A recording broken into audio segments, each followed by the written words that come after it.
안녕하십니까? 저는 병원 전 지혈대 사용에 대해 발표할 대학교 응급구조학과 학생응급구조사입니다. 발표 시작하겠습니다. 오늘 발표의 목차는 다음과 같습니다.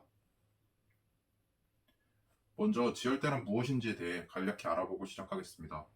지혈대는 외상 환자에게 적용하여 적용 부위 아래의 혈류를 차단하여 팔, 다리의 출혈을 억제하는 의료기기로서 정의될 수 있습니다. 오른쪽 그림에서 보시듯 출혈이 있는 외상 환자에게 지혈대를 적용하면 지혈대가 적용 부위 아래의 혈관을 완전히 압박하여 차단함으로써 적용 부위에서 먼 쪽으로 가는 혈류를 차단하여 출혈이 멈추게 됩니다. 기존 응급구조학에서 지혈대는 터봇이 되어 왔습니다. 지혈대의 적용은 조직괴사, 신경손상, 그리고 이로 인한 2차적 절단 등 합병증을 유발할 수 있다는 믿음이 널리 퍼져 있었습니다. 따라서 지혈대 적용은 최후의 수단으로 간주되어 왔습니다. 그러나 이러한 잘못된 믿음들은 여러 연구를 통하여 반박되었습니다. 이 그래프는 지혈대를 적용한 환자와 적용하지 않은 환자 사이의 예후를 비교한 그래프입니다. 2차적 절단 수술이 필요할 확률이 0.8%대 9.1%로 확연한 차이를 보이고 있습니다. 한 가지 놀라운 사실은 왼쪽에 있는 파란 막대가 지혈대를 적용하였던 환자군의 결과값이라는 점입니다. 외상 환자에서 지혈대를 적용했을 때 오히려 추후 절단 수술이 필요할 위험이 감소한 것이죠. 이외에도 연구를 통해 밝혀진 지혈대에 관한 사실들과 여러 권위 있는 응급처치 단체의 지혈대에 대한 권고 중 일부를 가져왔습니다. 지혈대는 신경마비 및 2차 감염을 증가시키지 않았으며 수혈의 필요성을 감소시켰습니다.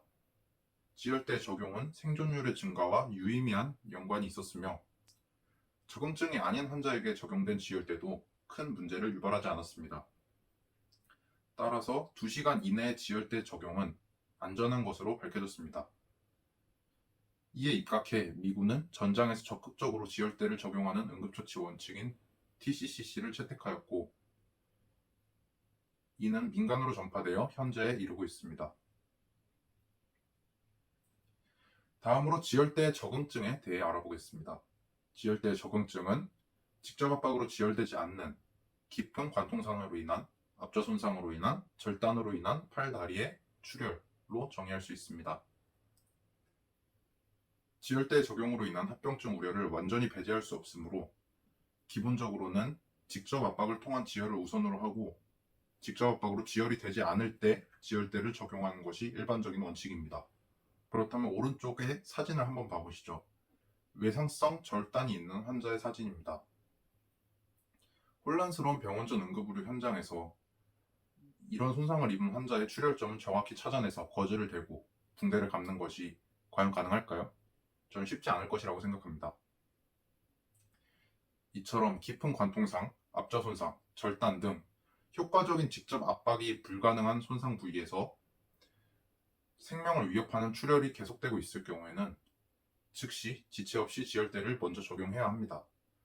팔이나 다리에서 발생하는 생명을 위협하는 출혈은 3분 이내에도 환자를 출혈성 쇼크 상태로 만들 수 있습니다. 다음으로 지혈대의 적용 위치에 대해서 알아보겠습니다. 앞서 말씀드렸듯이 지혈대는 팔, 다리 출혈에만 적용이 가능합니다. 아래 그림에 보시면 겨드랑 부위 또는 사고랑 부위에도 적용이 가능하다고 되어 있는데요. 이 뜻은 겨드랑 부위와 사고랑 부위에 적용하였을 경우 그 원위 부위인 팔 또는 다리의 출혈을 멈출 수 있다는 뜻입니다. 지혈대는 적용 부위 원위 부의 출혈만 멈출 수 있으므로 겨드랑 부위 또는 사고랑 부위에서 직접적인 출혈이 있는 경우에는 지혈대 적용이 아닌 다른 지혈 방법을 사용해야 합니다. 지혈대 적용이 불가능한 부위도 있는데요. 무릎, 팔꿈치 등 관절 위, 목, 몸통, 복부에 대해서는 지혈대를 적용하여서는 안 됩니다.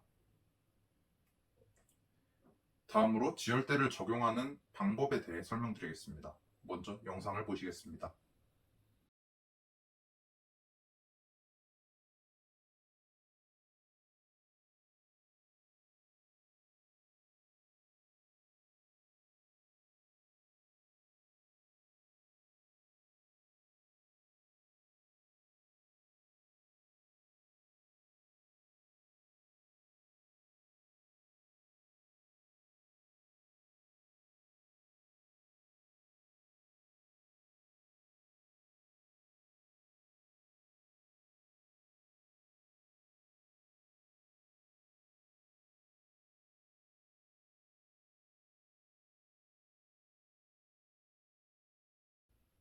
방금 보신 영상을 구분 동작으로 나누면 총 5개의 동작이 있는데요.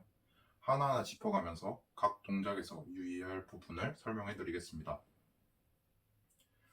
첫 번째 단계는 지혈근 고리를 출혈이 있는 팔 다리에 끼우는 것입니다. 지혈근 고리를 끼우는 위치는 상황에 따라 다른데요. 만약 출혈 부위가 확인된다면 출혈 부위보다 5에서 7.5cm 정도 몸쪽으로 지혈근 고리를 위치시킵니다. 출혈 부위가 정확히 확인되지 않는다면 겨드랑이나 사고랑 부위 등 사지의 가장 몸쪽으로 지혈근 고리를 위치시킵니다. 만약 다리에 지혈대를 적용하는 경우나 팔다리가 어딘가에 끼어 있는 경우에는 지혈대를 완전히 해체한 후 다시 결합하여 체결할 수 있습니다. 또한 출혈 부위가 확인되냐 확인되지 않느냐에 상관없이 그림 B와 같이 가장 몸쪽으로 지혈대를 적용할 것을 권고하는 응급처치 단체도 있습니다.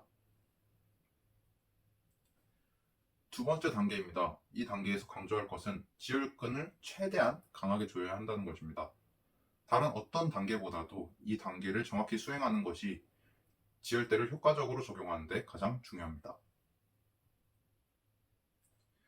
세 번째 단계는 지혈봉을 돌리는 것입니다. 출혈이 완전히 멈추는 것이 확인될 때까지 지혈봉을, 만약 출혈의 양상을 직접적으로 확인할 수 없다면 더 이상 돌아가지 않을 때까지, 즉 돌릴 수 있는 최대한 많이 지혈봉을 돌린 다음 그림 A와 같이 임시로 고정시켜 줍니다. 그림 B에서처럼 지혈봉을 완전히 고정하면 안 됩니다. 네 번째 단계는 맥박 확인과 고정입니다. 팔에 지혈대를 적용하는 경우에는 도동맥을 촉지하여 맥박을 확인하고 다리는 발등 동맥이나 뒤전gang 동맥을 촉지하면 됩니다. 만약 맥박이 느껴진다면 지혈대가 충분히 강하게 적용되지 않은 것이므로 지혈봉을 더 돌려서 맥박이 사라질 때까지 완전히 조여야 합니다. 맥박이 없는 것이 확인된다면 그림 A와 같이 지혈대를 완전히 고정하면 됩니다. 마지막 단계로 지혈대의 적용 시간을 기록하는 것입니다.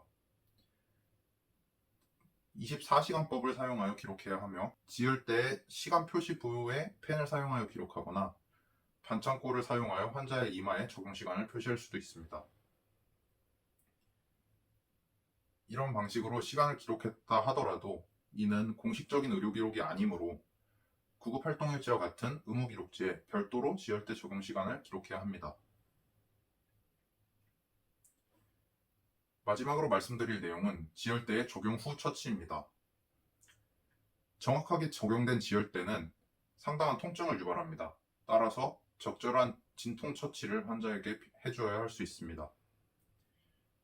과거에는 지혈대를 적용했다면 괴사를 막기 위해 15에서 30분마다 한 번씩 지혈대를 풀어주라고 가르치는 경우도 있었는데요. 이는 사지의 손상을 막는데 아무런 도움이 되지 않으며 오히려 출혈을 증가시킬 수 있기 때문에 권장하지 않습니다. 적용된 지혈대는 이송이 완료될 때까지 풀지 않는 것이 좋습니다. 또한 2시간 이내에 환자를 지혈대 제거가 가능한 의료기관으로 이송해야 합니다. 2시간 이상 지혈대가 적용된다면 여러 합병증이 발생할 수 있습니다. 만약 출혈이 다시 일어난다면 지혈봉을 더 조이거나 그림 A와 같이 2개의 지혈대를 나란히 적용하는 방법을 고려해 볼 수 있습니다. 발표에 사용한 참고 문헌은 다음과 같습니다. 여기까지가 제가 준비한 내용입니다. 발표 내용에 대해 질문이 있으신 분은 이 페이지에 써있는 메일 주소로 보내주시면 되겠습니다. 경청해 주셔서 감사합니다.